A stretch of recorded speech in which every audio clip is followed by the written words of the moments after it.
रूसी सेना के यूक्रेन पर धावा बोलने के बाद अब एक नया मुद्दा तूल पकड़ रहा है, चीन और ताइवान का मुद्दा। रूसी राष्ट्रपति व्लादिमीर पुतिन 2022 में बीजिंग ओलंपिक के समय चीन पहुंचे थे। तब वे चीन के राष्ट्रपति शी जिनपिंग से भी मिले। दोनों ने एक जॉइंट स्टेटमेंट जारी किया जिसमें रूस ने ताइवान के मामले में चीन का पूरा समर्थन करने की बात कही।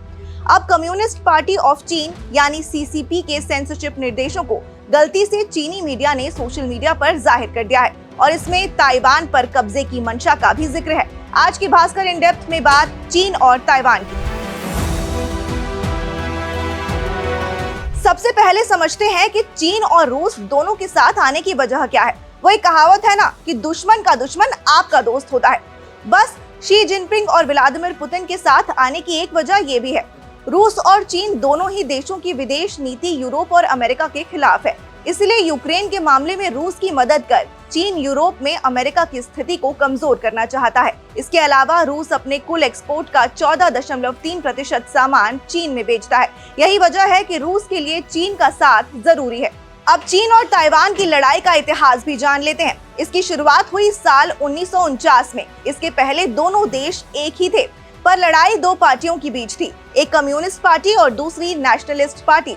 दरअसल सुन यात सेन चीन के सबसे बड़े नेता हुआ करते थे। वो कुओमिंतांग पार्टी के पहले प्रेसिडेंट थे। तब जापान चीन के कई हिस्सों को हथिया चुका था और सुन यात सेन का सपना था चीन को जापान मुक्त करना। पर 1925 में उनकी मौत के बाद उनकी पार्टी दो धड़ों में बंट गई। कम्युनिस्ट विचारधारा के लोग एकजुट हो गए और उनके नेता बने माओ त्से तुंग। वहीं राष्ट्रवादी विचारधारा के लोग चियांग काई शेक के नेतृत्व में आगे बढ़े। दोनों गुटों के बीच का तनाव गृह युद्ध में बदल गया और आखिरकार कम्युनिस्ट पार्टी की जीत हुई और चियांग काई शेक अपने समर्थकों के साथ ताइवान नाम के टापू पर पहुंच गए। इसके बाद चीन में माओ त्से तुंग ने और ताइवान में चियांग काई शेक ने सरकार बना ली। पर असली लड़ाई इसके बाद शुरू हुई, जब माओ ने कहा कि पूरे चीन में जीत उनकी हुई है और ताइवान पर भी उन्हीं का हक है। वहीं चियांग काई भी चीन को अपना बनाने का सपना देख रहे थे।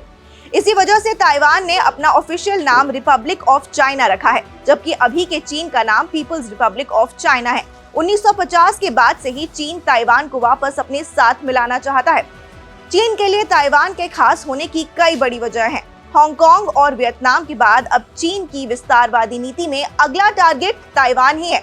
इसके अलावा ताइवान अंतर्राष्ट्रीय सेमीकंडक्टर व्यवसाय का प्रमुख केंद्र है, इसीलिए चीन के लिए बिजनेस के लिहाज से भी ताइवान बेहद जरूरी है। इधर ताइवान में अमेरिकी सैनिकों का अड्डा है। चीन के लिए सुरक्षा के लिहाज से भी ताइवान की जमीन जरूरी है। एक और बड़ी वजह ये भी है कि साउथ चाइना सी में किसी भी देश को अपनी स्थिति मजबूत करने के लिए ताइवान पर कंट्रोल बेहद जरूरी है। शी जिनपिंग ने पिछले साल अक्टूबर में घोषणा की थी कि ताइवान को देश के साथ मिलाने का सपना जल्द ही पूरा होगा। इसके बाद से ही चीन अक्सर ताइवान की सीमा पर अपने फाइटर जेट उड़ाता रहा है। इन्हें सीमा से बाहर खदेड़ने के लिए ताइवान ने पिछले 2 साल में 7.46 हजार करोड़ रुपए खर्च किए हैं। हालांकि चीन भी ये जानता है कि उसके लिए ताइवान को जीतना इतना भी आसान नहीं होगा। इसकी सबसे बड़ी वजह यह है कि अमेरिका के लिए ताइवान बहुत जरूरी है। साल 1979 से ही अमेरिका आर्थिक और सैन्य स्तर पर ताइवान की मदद कर रहा है। ताइवान में साउथ चाइना सी से होकर 3 लाख करोड़ का सामान हर साल अमेरिका में इंपोर्ट और एक्सपोर्ट होता है। ऐसे में यहाँ चीन को टक्कर देकर अमेरिका हर हाल में ताइवान को बचाएगा। यानी ताइवान पर कब्जा करने के लिए चीन को सिर्फ अमेरिका ही नहीं बल्कि जापान से भी दो हाथ करना पड़ सकता है। पर अगर चीन ताइवान पर हमला करता है तो इस वक्त अमेरिका और नाटो के लिए एक साथ यूरोप और एशिया में 2 गंभीर मुद्दों को सुलझाना बेहद मुश्किल हो जाएगा।